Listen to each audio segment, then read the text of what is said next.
For over a half a century, Hollywood films have dealt with Nazism and the Holocaust in complex and often contradictory ways, marked by outrage and indifference, compassion and ignorance, the need to understand, and a desire to forget.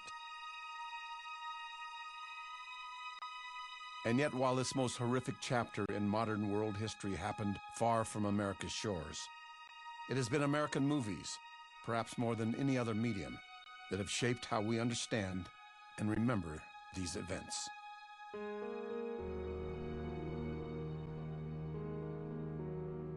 Of all art forms, film is the one that gives the greatest illusion of authenticity, of truth. A motion picture takes a viewer inside where real people are supposedly doing real things. We assume that there is a certain verisimilitude, a certain authenticity, but there is always some degree of manipulation, some degree of distortion.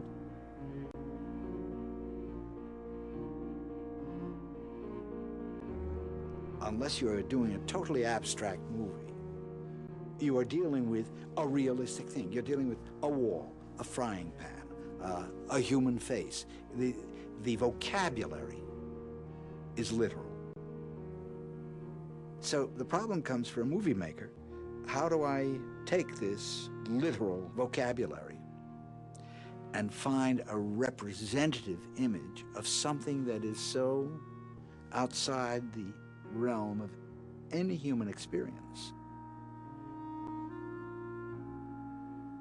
The Holocaust is perhaps the most difficult story to put on film. And I think the reason Hollywood hasn't made many Holocaust pictures is because it's an ineffable experience only understood by those who survived the camps. It's impossible to do it total justice. It is impossible. You can never duplicate it. You can never deliver it so that the survivors would look at it and say, yes, you've told the story accurately, the memory is lived up to, that's as bad as it was. It's never going to be as bad as it was. You can never portray it. But the dilemma is, should you not do it?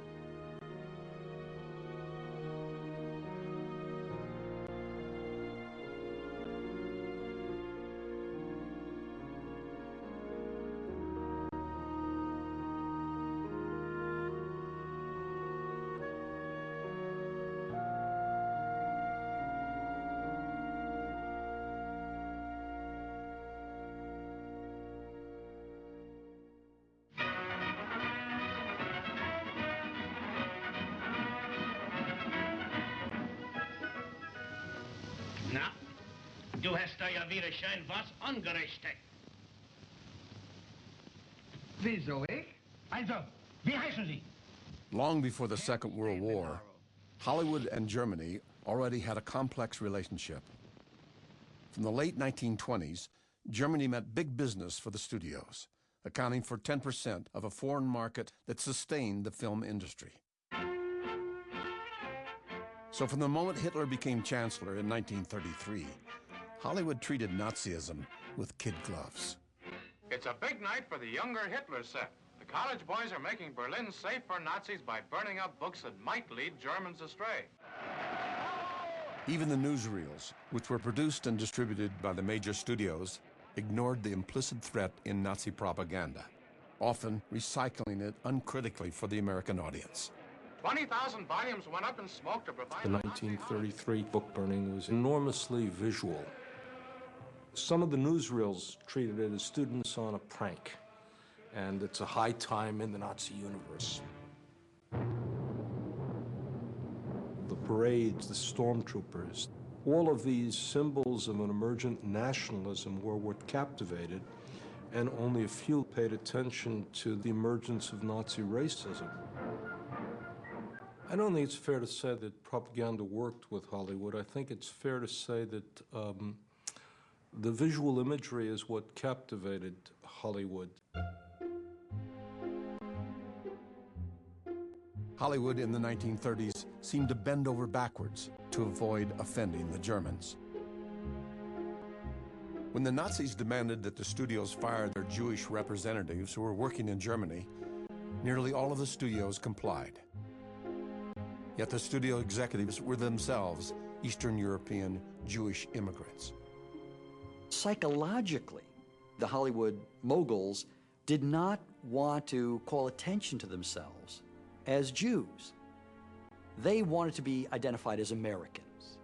And they didn't want there to be any idea whatsoever that they had an allegiance to anything other than America. What's more, Hollywood was discouraged from addressing Nazism by its own self-policing production code. The code regulated not only sexual material, but political content as well. And one of its chief goals was protecting the industry's economic interests abroad. Regulation number 10, Article 2, stated that the institutions and prominent people of all nations shall be represented fairly. This included Adolf Hitler and Nazi Germany.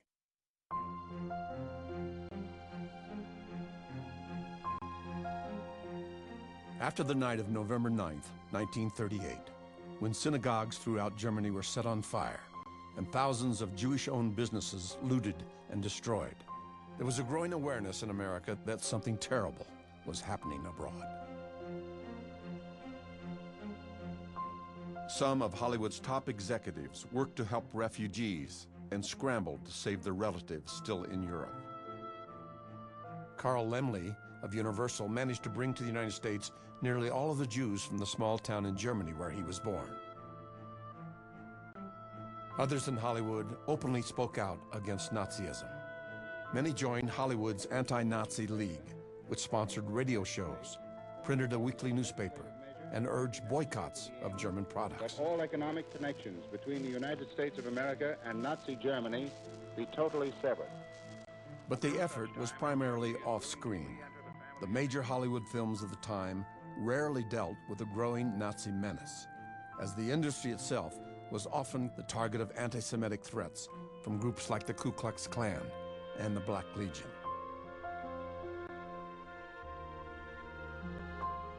Hollywood was also under attack by the German Bund, an organization of over 10,000 German Americans that openly supported Hitler. Movie people were getting all kinds of threats during that period. From German, not necessarily Nazis, but you know, there was a large German population in America. They were protective, let's say, of Hitler. They didn't want to see Germany attacked in film. The Hollywood moguls were afraid.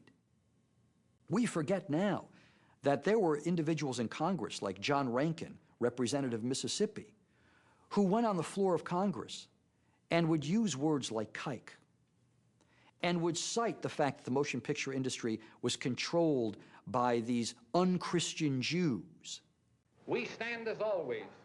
But not all of Hollywood's leaders shied away from controversy.